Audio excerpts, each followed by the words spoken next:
Le 17 décembre 1903, l'histoire de l'aviation a changé à jamais lorsque les frères Wright ont réussi le premier vol au monde.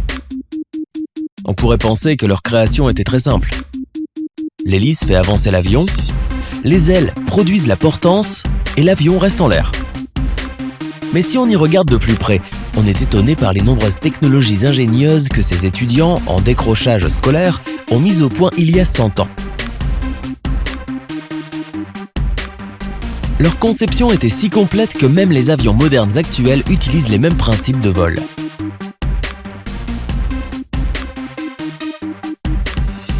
Commençons par le début. Pour faire voler un avion, il faut d'abord surmonter la force de gravité, ou en d'autres termes, il faut produire une force de portance. Les frères Wright ont repris l'idée de la création de portance de leur propre existence antérieure sur les planeurs. Ils savaient que lorsque l'air circule sur une surface incurvée, il génère une force de portance. Plus la vitesse est élevée, plus la force de portance est importante.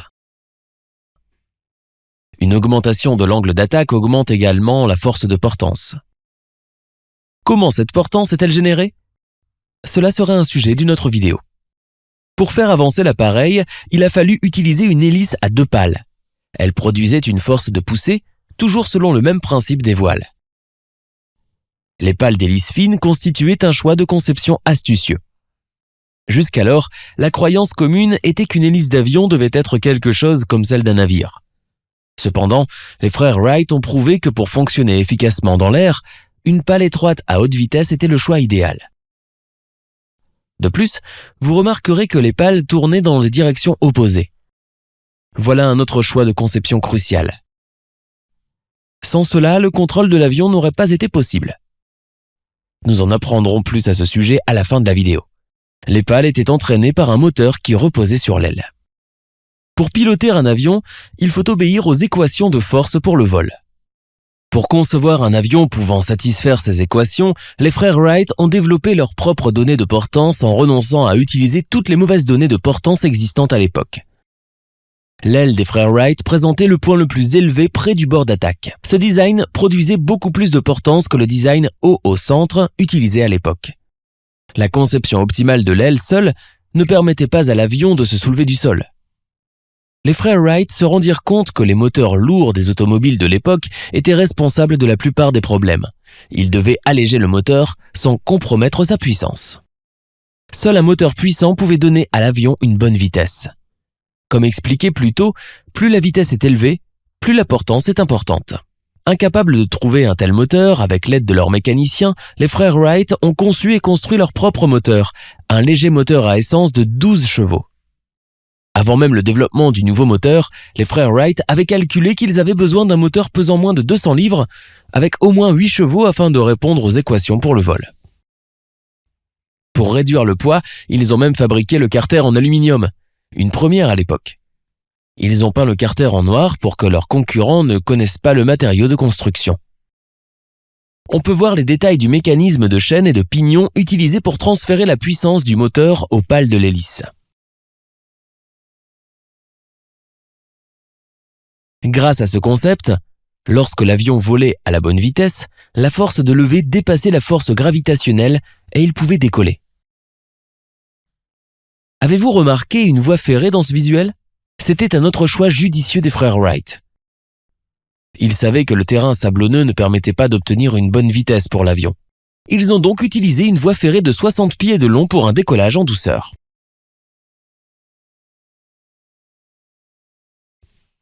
La principale innovation des frères Wright fut le développement de commandes de vol performantes. Les crashs d'avions étaient un problème courant à cette époque, et personne ne savait comment les contrôler.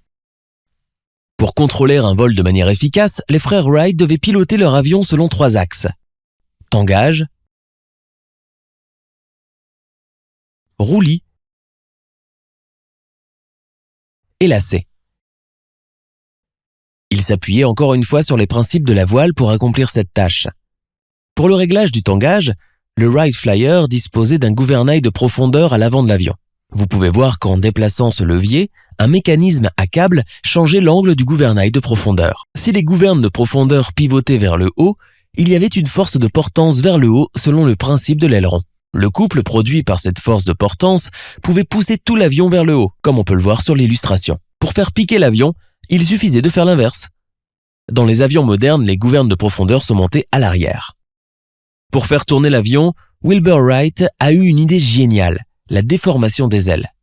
En tordant l'aile sur sa longueur, il était évident qu'à une extrémité, l'angle d'attaque serait positif et à l'autre extrémité, négatif. Cela créerait naturellement un différentiel de portance et l'avion tournerait. Pour comprendre comment les frères Wright ont réussi en pratique à produire la déformation de l'aile, regardons cette animation. Le pilote contrôle avec sa hanche la position de la nacelle, qui à son tour contrôle deux câbles séparés qui y sont attachés. Le mouvement des câbles fait que l'aile se déforme grâce à un mécanisme astucieux. C'est un mécanisme ingénieux. Il faudrait une vidéo dédiée séparée pour comprendre les détails de ce mécanisme. Dans les avions modernes, les ailerons sont utilisés pour générer le différentiel de portance. Cependant, lorsque les frères Wright ont essayé pour la première fois de faire tourner l'avion en utilisant la déformation des ailes, le résultat a été désastreux. Ils ont remarqué qu'en plus du roulis, l'avion a pris un virage involontaire comme le montre la vidéo. Ils ont appelé cela un problème d'inversion de direction. Ce phénomène est maintenant appelé lacet défavorable. La physique à l'origine du lacet défavorable est maintenant bien comprise. La circulation de l'air au-dessus de la région de l'aile à angle élevé produit une forte résistance. Sur l'autre extrémité, la force de résistance est faible. La différence dans la force de résistance fait que l'avion se met en lacet comme indiqué. Les frères Wright ont surmonté ce problème à l'aide du système de gouvernail de direction. Si l'avion se mettait en lacet de cette façon, il tournait le gouvernail de direction comme indiqué, de telle sorte que le couple produit par le gouvernail de direction annule exactement le couple de lacet défavorable.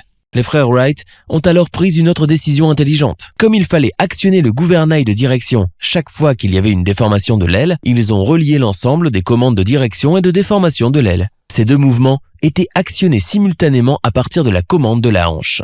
En utilisant ces commandes efficacement, les frères Wright ont pu donner à l'avion la stabilité nécessaire, faire un tangage pour monter ou descendre et effectuer un virage en douceur en inclinant l'avion. Revenons maintenant à la question intéressante posée au milieu de la vidéo. Pourquoi les frères Wright ont-ils utilisé un sens de rotation opposé pour les pales? C'était pour annuler l'effet gyroscope d'une roue en rotation. Tout objet en rotation a un moment angulaire. Supposons que les frères Wright ont conçu l'avion avec les pales tournant dans le même sens. Maintenant, le pilote décide de cabrer l'avion en abaissant le gouvernail de profondeur. L'abaissement de la profondeur produirait évidemment un couple comme indiqué. Cependant, l'avion ne se cabrerait pas vers le haut comme prévu, en raison du moment angulaire des pales. Il prendrait plutôt un virage latéral inattendu, comme le montre l'illustration. Ce phénomène inattendu est connu sous le nom de précession gyroscopique. La précession gyroscopique est parfaitement conforme à la deuxième loi du mouvement de Newton. Vous pouvez voir que la direction du changement du moment angulaire est la même que celle du couple exercé. La seule façon de surmonter un tel comportement inattendu est d'éliminer la cause même de celui-ci, le moment angulaire des lames en rotation. C'est exactement ce que les frères Wright ont fait avec deux lames tournant dans des directions opposées. Il est surprenant de découvrir que les frères Wright ont pensé à des points d'ingénierie aussi détaillés malgré leur niveau d'instruction limité. Avez-vous remarqué que la position du pilote n'était pas au milieu de l'avion? Encouragez-nous en cliquant sur le bouton Aide si vous êtes émerveillé par les merveilleux exploits techniques des frères Wright.